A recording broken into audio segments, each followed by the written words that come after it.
Thank you, everybody, for coming to the Aaron Torres Podcast YouTube page. If you could do me a quick favor, see that little subscribe button at the bottom of your screen? Go ahead, click that subscribe button. Really does help our channel grow, our audience grow, and I really do appreciate it more than you know. So click that subscribe button. Appreciate your support. Now, here's the video that you came here for.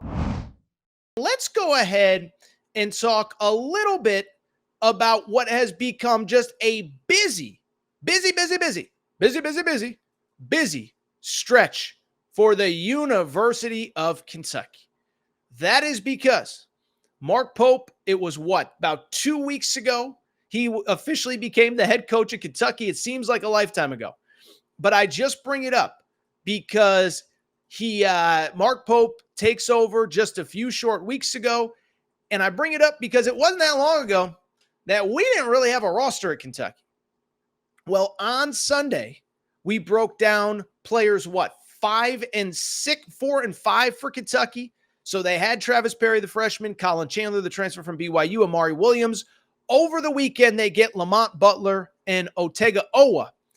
And so I bring it up because our boy, Mark Pope, is moving fast when just since I finished recording Sunday night, Kentucky has picked up not one, but 2 portal commitments.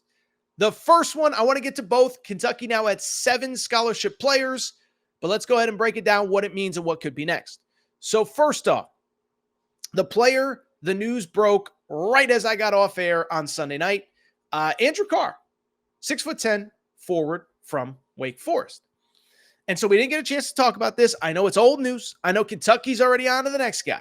But to me, I think this guy is as important as any player who has committed to Kentucky so far.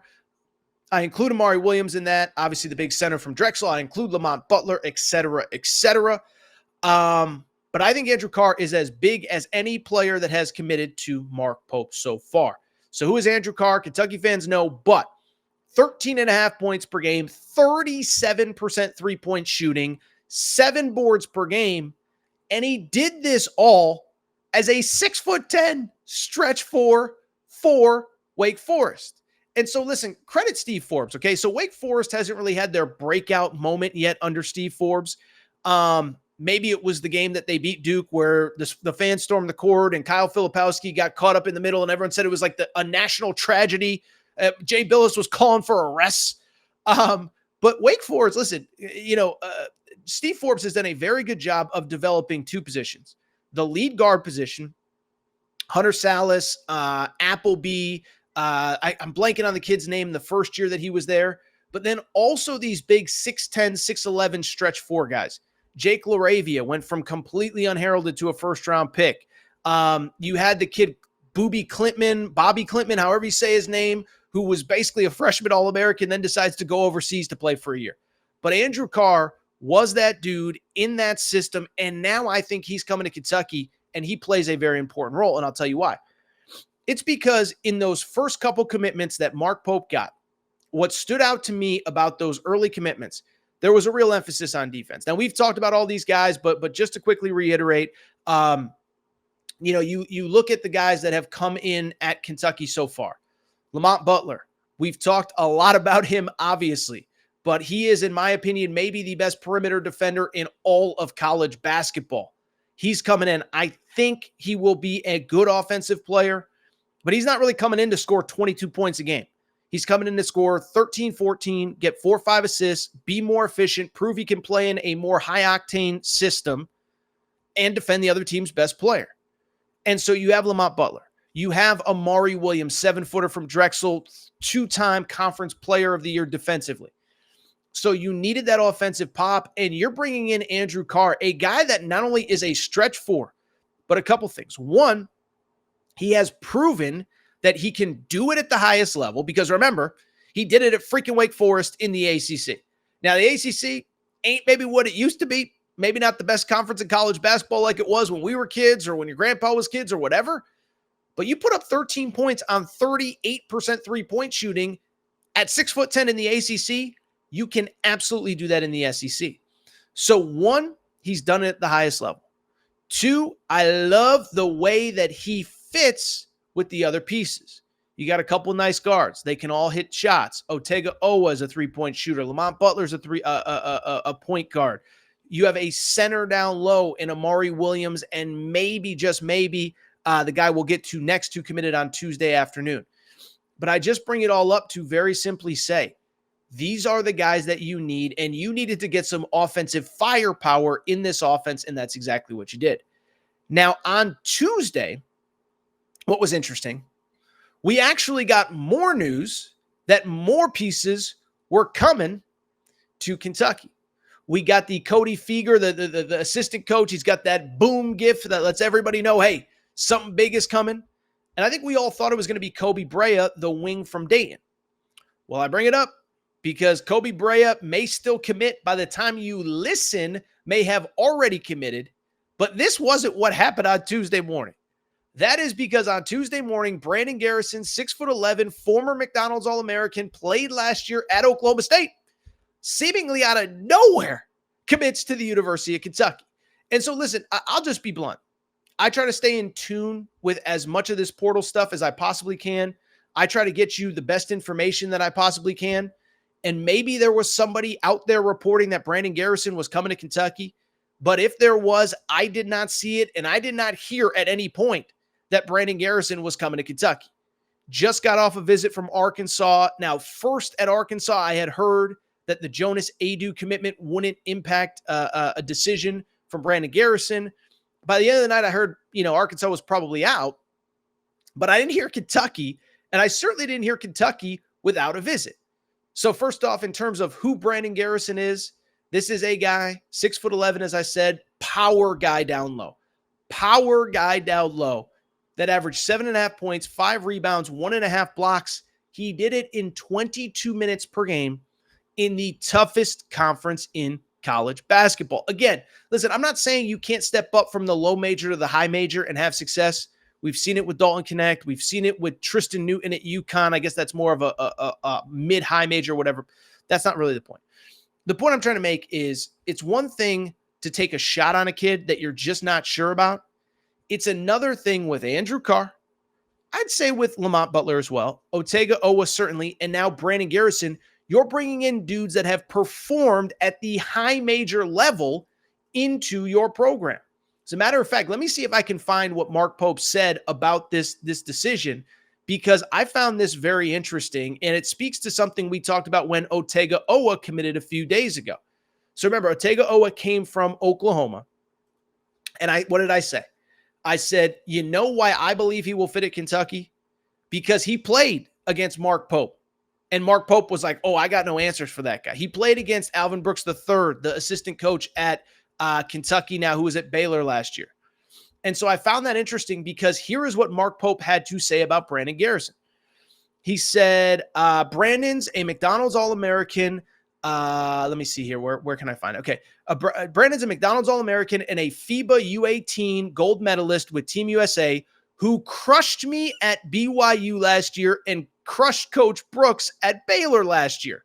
We're unbelievably glad that he's on our team now. He's an incredible person with a brilliant, joyful smile that BBN will fall in love with. We're really excited about our front line, and Brandon will be a key piece of it. Listen, I'll defer to Mark Pope on Brandon Garrison's smile. I haven't really evaluated that much of the smile of what he brings from that perspective, but you talk about a guy that I do think, listen, the best way to know if a guy is going to work somewhere is if you've coached against him, if you've played against him, if you have a relationship with him, and that's exactly what this kid brings.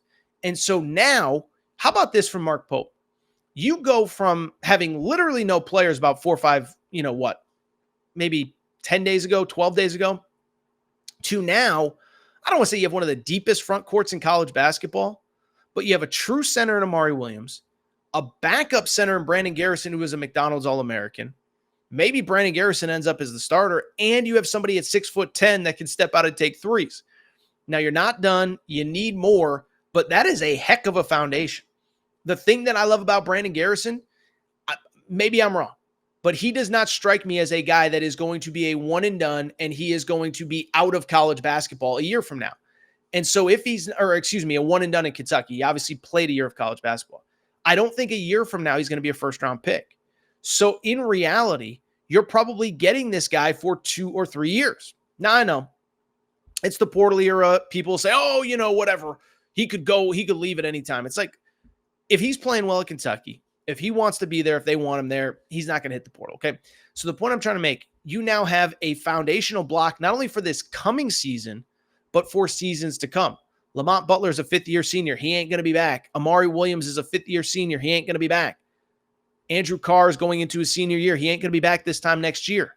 But you know who will be? Probably Brandon Garrison. And by the way, if he's not, it almost certainly means that he totally exceeded expectations, is going to the NBA, and that's a good thing for Kentucky. So if you're a Kentucky fan, you have to be happy with this news. And then this is what happens during roster building season. The big question becomes, what is next?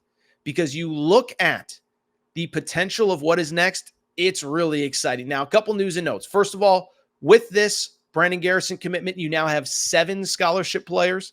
I think you get to about 8, and then you probably start filling in with role players. Like, first of all, there aren't that many good players left in the portal to begin with, but the obvious big fish out there is Kobe Brea. We've talked a ton about him. Early indication was he was going to go to UConn. By the way, what did I tell you? I said, if it's not UConn, I think it'll be Kentucky. And I had Kentucky fans, oh, we're not even recruiting. What are you talking about, Torres? Well, fast forward. Kobe Brea, as we record, is on campus right now. And again, maybe by the time you listen to this, he is going to be a Kentucky Wildcat. Obviously, Kobe Brea, 49% three-point shooter. And so I just bring that up to very simply say, if you get Kobe Brea, now all of a sudden it's like, oh, it's game on, because you got your point guard in Lamont Butler. You got 2 great shooters, and 2 great shooters with size in Andrew Carr and also in Kobe Brea. Otega Owa can shoot threes, and you're starting to see this roster come together. So to answer a question I saw in the chat, yes, I think Kobe Brea is going to end up a Wildcat. No, I don't have a timeline. Yes, stuff changes quickly. Look at Brandon Garrison, who went from not even seemingly being on UK's radar, or certainly he was on the radar, but maybe not like, okay, he's ready to commit today. Well, fast forward, guess what? Brandon Garrison's a Kentucky Wildcat, Kobe Brea. And then, like I said, you get to 8, then you can start to backfill with role players. And I think this is something that is going to work out well for Kentucky fans, is I do think that with Kentucky, I think you're always going to be able to get role players, 8th, 9th, 10th guys off the bench that just want to be part of Kentucky basketball, that just want to be part of the experience of playing basketball at the University of Kentucky. And so I look at, as an example, UConn 2 years ago won a national championship. They had a kid named Joey Calcaterra, who Dan Hurley called Joey California. They picked him up in like June or July because they just said, look, we don't know if we have a role for you. We don't know how much you're going to play. He just wanted the opportunity to play at a school like UConn, and he ends up winning a national championship there. So you can always get back end of the bench guys, especially at a place like Kentucky, especially at a place where everybody wants to play. But you get Kobe Brea, we're cooking. And I think the interesting thing is now, what do we make of this Kentucky roster as it's starting to come together? Tweeted it out on Sunday night. I have not updated my way too early top 25 in a couple days. Kentucky's going to make its entrance, and I think it'll make its entrance pretty high. When I last did the top 25, they only had 3 players. They've added 4 since. Again, Andrew Carr, Brandon Garrison, Lamont Butler, and Otega Owa. And I only bring it up because I start to look around and I start to say, not really totally sure how many teams I think are already better than Kentucky. I think they're top 15 team right now. Like I look at some of the teams that I have in the top 15. I think Kentucky has a chance to be better right now, and they're not even done filling out their roster. So great couple days for Mark Pope. Huge, huge, huge news as Kentucky gets 2 more guys, I think really important guys, in Andrew Carr and Brandon Garrison.